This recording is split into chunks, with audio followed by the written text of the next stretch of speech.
Hey folks, it's Dr. Sweeney. Today what we're going to be looking at is graph powers and matrix multiplication, and looking to understand how it is that the composition of graph powers relates to matrix multiplication, because it turns out that the two are parallel operations. If you remember inside of our work inside of relations, we have already seen how it is that we can translate a graph and a set of relations into an adjacency matrix. Now what we're going to do is we're going to put that together with this idea of matrix multiplication and see how we can make the creation of the composition of graphs a lot easier by utilizing matrix multiplication. The first thing that we want to do is we want to review our Boolean operations in case you haven't worked with Boolean operations before or you need a little bit of a refresher. What we need here is we need to define addition and we need to define multiplication. So addition, what you'll notice is that if at any point in time we add 1 to 0 or 1 to 1, if we have any addition by 1, we're going to end up with 1. If we add two zeros together, that's how we're going to end up with 0. When it comes to multiplication, if we have any zeros inside of our multiplication, we'll end up with 0. And only when we multiply all ones are we going to end up with 1. We're now going to need something called the Boolean dot product. If you've worked with dot products before, or you've done matrix multiplication before, you'll know what a dot product is. It's got a parallel. We're just going to utilize the Boolean operations with the dot product. If you haven't, what we're essentially going to do is we're going to do an operation on two vectors or two sets of Cartesian products. So let's say, for example, what we'll have something that we'll call a row vector. And in this case, let's have that row vector be 1, 0, and 1. And then we're going to have a column vector. And that column vector, let's say that column vector is 1, 1, and 1. Really important, the number of columns in the row must equal the number of rows in the column. Otherwise, we're not going to be actually able to do this dot product. And you'll see why in just a second. What we're going to do is we're going to multiply the first column times the first row. So in this case, that's 1 times 1.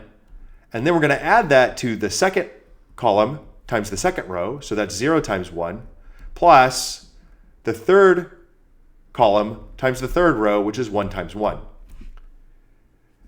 So that'll give me 1 in Boolean operations plus 0 plus 1. When we add those all together in our Boolean operations, we end up with 1. Let's say I have this and I multiply it by this vector. What I'm going to do is I'm going to take the first column times the first row. So that's going to be 1 times 1 plus 1 times 1. And let's just change this to a 1 so that we get a 0 times 1 plus a 1 times a 1. So this is going to be 1 plus 1 plus 0 plus 1, and that equals 1. The reason why that's going to equal 1 is we take 1 plus 1, we know this is going to equal 1. This will be plus a 0, and those two together will give me a 1. And then when I take the 1 plus a 1 at the end, I'm going to end up with just 1. And so the result of this dot product is going to equal 1. So what we're going to do now is we're going to review briefly how to transform graphs into adjacency matrices. If you've never done this before or you want more of a review, what you can do is you can go check out my video on graphs and relations and matrices and relations, and I'll put that inside of the notes. What we're going to do first is we're going to take a look at the number of vertices that we have in our graph G. And so we have A, B, C, and D, and so we have 4 vertices. So that means that our matrix that we're going to construct here is going to end up being 4 by 4. What that means is that I'm going to have 4 rows and 4 columns inside of my adjacency matrix. Each one of the rows represents all of the heads. So we have A, B, C, and D for those heads, and each one of the columns represents the tails, A, B, C, and D. I'll take a look at my edges, and I'll notice, for example, that I have A, B. So what that means is that I have A as my head and B as my tail. So I'm going to put a 1 where A and B are located. So this represents A to B.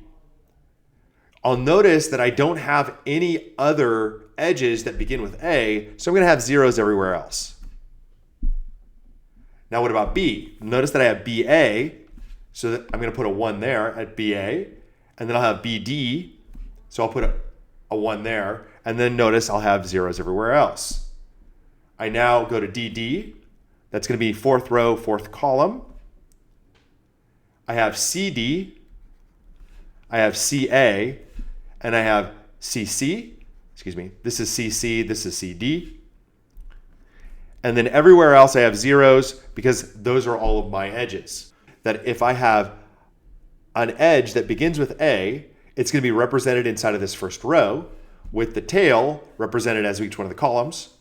If I have a head beginning with B, it'll be the second row. A head beginning with C, it'll be the third row. And a head beginning with D, it'll be the fourth row.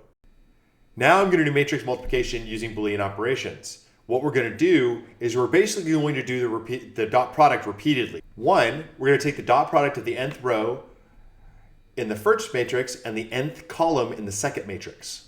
Then we'll place that value in the mth row, nth column in the resulting matrix. Let's take a look at an example. So our resulting matrix here is going to end up being a 4 by 4, just like with regular matrix multiplication. And so what we're going to do now is I'm going to take the first row and I'm going to multiply it by the first column in the second matrix. So what this gives me for, we'll call this 1, 1, is that's going to give me 0 times 0 plus 1 times 1 plus 0 times 1 plus 0 times 0, which is going to equal 0 plus 1 plus 0 plus 0, which equals 1.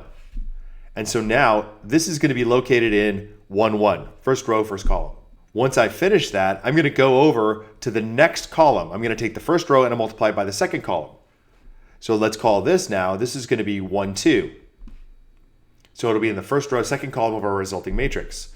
We got 0 times 0 plus 1 times 0 plus 0 times 0 plus 0 times 0.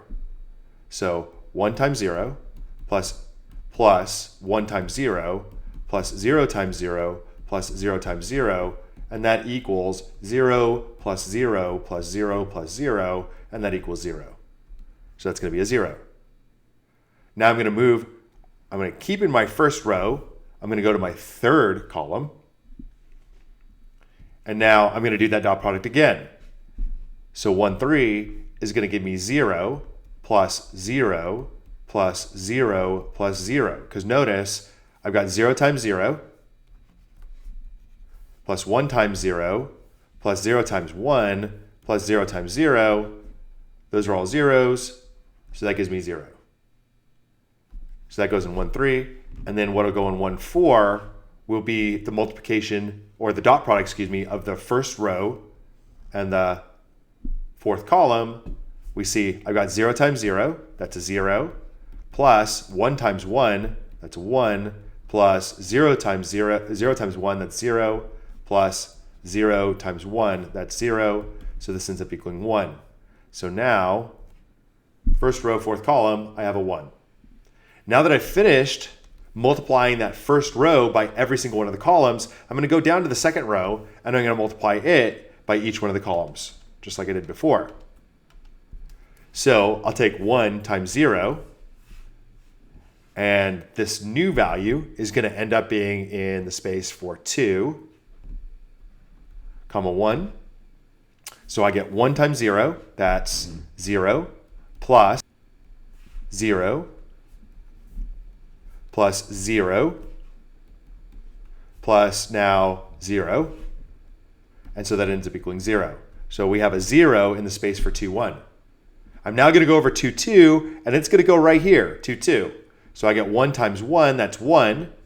0 times 0 is 0. So 1 plus 0 plus 0 plus 0, and that actually ends up equaling 1. You can go through and write that down yourself. Go now to the third column. I get 1 times 0 plus 0 times 0. So 0 plus 0 plus 0 plus 0. And so now in my second row, third column, I end up with a 0.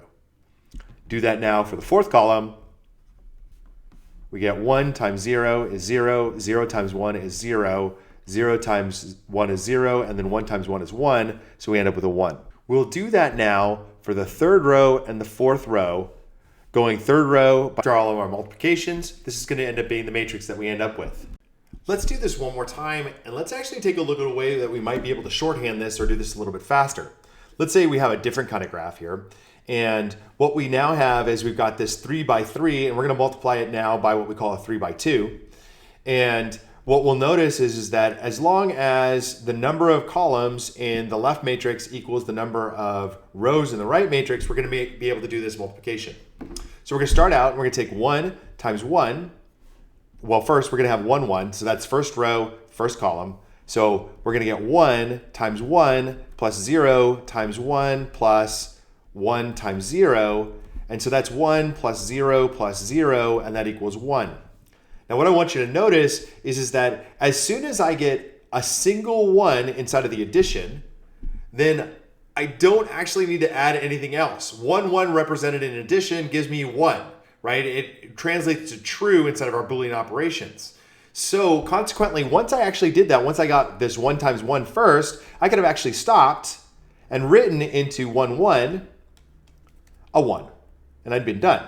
If we take a look, say for example, we go 1, 2, now when I take a look at 1, 2, first row, second column, I see I have a 1 and a 0. 1 times 0, that's 0, 0 and 1, that's 0, and 1 times 0, that's 0. And so consequently, in my first row, second column, I'm going to end up with a 0. To shorten this even more, we'll know that we're only going to end up with a 1 or a value for 1 when we end up with 1 times 1. So essentially what that means is that the value in the column for the vector in the left matrix has to equal the value for the row in the right matrix. So like for example, in the case of 1, 1, first row, first column matched up with first row, first column. Those two were both 1s. And so consequently, the existence of that 1, 1 translated into a 1 into 1, 1. Let's say I go into now, I take a look at my second row, and I'm going to go to my first column. And what I'm going to notice is that I notice that in the left matrix, I got a 1, in 2, 2, and in the right matrix, in the second row, I have a 1. And so they match. And when I go in and find my dot product, that means that I'm going to have a 1 times 1 for my second value, regardless of what the other values are. And so that means in the place of, and this is actually 2, 1. In the place of 2, 1, I'm going to put a 1. Because I'm going to have a single 1 inside of the dot product, or more than 1 inside of the dot product. And so it'll translate into a 1. If I go now to the second column, I'm going to see, there's a 0. I have a 1 and a 1. 1 in the second column, 1 in the second row on the right-hand side, and so that means we translate to a 1 and 2, 2. I go down to the third row, and I see, first column and first row, they're both 1s, so I can translate that into a 1. And then if I go in third row, second column, we'll notice that the second column and the second row are both 1s, and so that means that's going to translate into a 1 into 3, 2. And so you kind of see that this actually shortens the process of doing this matrix multiplication. Go ahead and kind of do it step by step like we did in the last example, and you'll see that each one of the values that we have in this new matrix will translate. Now we're going to connect matrix multiplication to graph powers, and in particular composition of graphs. So let's say, for example, we've got our graph G, and we have our matrix M that's associated with the graph G. And so we're going to compose G with itself, and that's what we're doing right here. And then that's going to be the equivalent of multiplying M times itself. So essentially, we're going to look to get G squared. And over here, we're going to be looking to get M squared. And we're going to see that those two are going to be equivalent. That G2 or G squared is going to be basically the same as M squared, just in a different form. And the question is why does that work? Why does that occur? Well, let's take a look and let's think about that matrix multiplication, and in particular the dot product and what that looks like. So let's say, for example, I take the dot product, and what I'm going to notice is that if I translate M into my graph power, over here I've got the edge A to B, or I have the edge A to B. And that's the only one that I have as a head beginning with A. And then when it comes to the ones that I have beginning with or ending with A, okay, what we'll notice is that I've got B to A, and I also have C to A. All right, and those are represented inside of the column inside of our matrix. And they're represented inside of our graph as well. When I go in and I multiply, what you want to think about is you want to think about the multiplication represents composition. So I have A to A, say for example, I have A to A, and I multiply that with A to A, and there's just nothing there. I don't have that edge inside of the graph. So I'm not going to be multiplying anything. Now, if I go over one, and now I have A to B, and if I multiply that, I've got 1 times 1, that gives me a 1. So that goes A to B, then B to A. So what that means is that I'm going to end up with, in my resulting matrix, I'm going to get A to A, and that'll be a 1. And so if I start drawing my matrix, I'm going to get A to A, right? So you can see that multiplication in Boolean operations represents basically our composition of these two edges. We go A to B, B to A, and what we end up with is we end up with a walk of length 2 that goes from A to A. We go A to B, B to A, that gives me A to A in my new graph. Now, we can take a look and see that we're not going to end up with any other of those walks from A to A utilizing, because you'll see I got 0 times 1. That's not actually good. That's going to give me a 0, so no edge there. And a 0 and 0, and also no edge. Let's take a look now, and we'll go from this A, all of my heads beginning with A, now to my tails with B. Okay, so there's my tails with B. So I'm going to do that dot product, first row times the second column. So I'm going to take 0 times 1, all right? And that's the equivalent of saying, okay, well, that's A to A, and going along with B to A. Now, I do have a B to A. Great, so I end in A, but unfortunately, there is no A to A. So consequently, I don't end up with that edge because I can't compose those two together. A to A doesn't go to B, doesn't work. Now I'm going to move over. I've got A to B, but I don't have now B to B, so that doesn't work either. That's not our thing. We're not going to end up with A to B here. So that also is a 0. You'll see I have a 0 again, so no edge there, and a 0 again, so no edge there. And so as we did before, we'll end up with a 0 for m squared. And what that means for us is that means that we're not actually going to have that edge from A to B in g squared. Now I'll do first row, third column, and you'll see I've got 0 plus 0 plus 0 plus 0. And so that means that there's no way for me to go from A to C in g squared. And finally, we'll go A and our fourth row. And so we'll have 0 to 0. We'll now have 1 to 1. Great. So that means that I am going to end up with a 1 to 1. And what is that? That's A to B. And then that's going to end up being also, remember we have B to D. So that means that that new edge is going to be A to D, because we can create a walk of length 2 from A to B to B to D.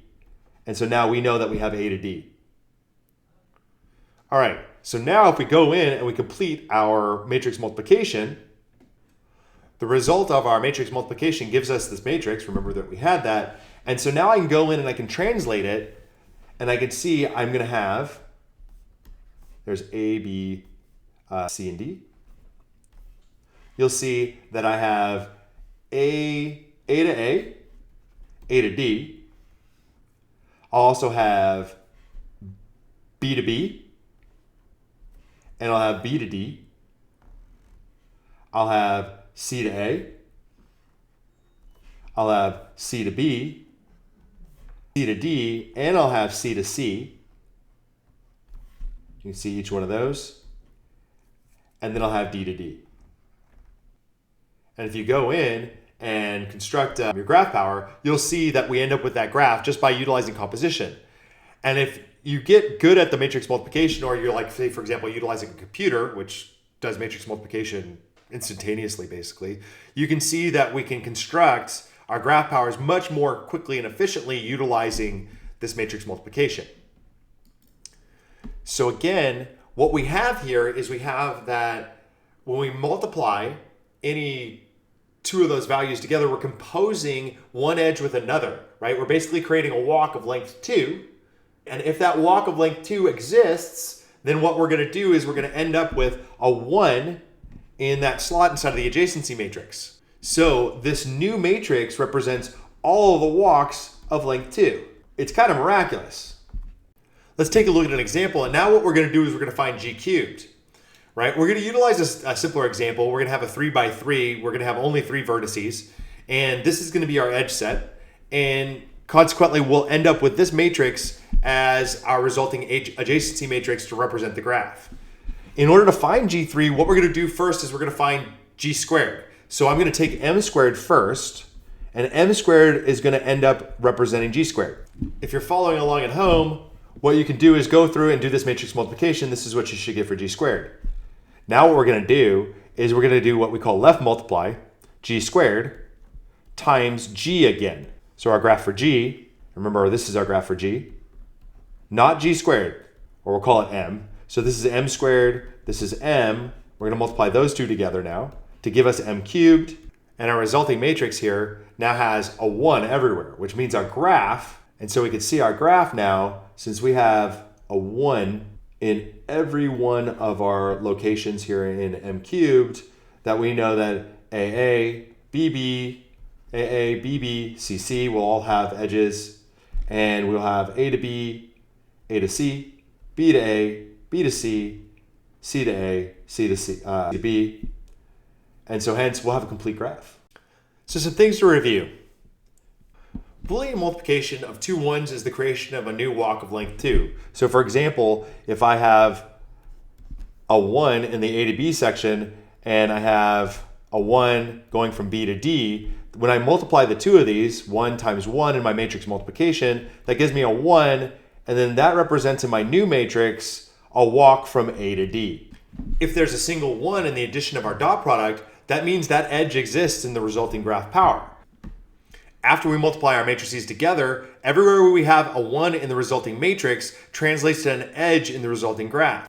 So what I hope to do inside of this video is I hope to generate a relationship between graph powers and matrix powers. That is doing matrix multiplication and generating the composition of graphs. And in fact, there is a one-to-one relationship between those two. That is that if we go in and we multiply matrices, we're going to get the resulting graph powers, right? It's a little bit different from what we do in linear algebra or traditionally in linear algebra, because all we're going to be using is we're going to be using Boolean operations. But hopefully what you can see is that utilizing those Boolean operations in conjunction with the matrix algebra makes the construction of those new graphs really, really easy. It goes a lot faster. In fact, if you go in, either program this into a computer or utilize a symbolic algebra calculator, you can generate these graphs very, very quickly because the computer can do this very, very fast. If you like this video, please go ahead and click like. If you have any questions or you have any comments, please shoot me a comment or drop me a line. And if you like the work that I'm doing and want to see more work on relations, go ahead and subscribe to the channel.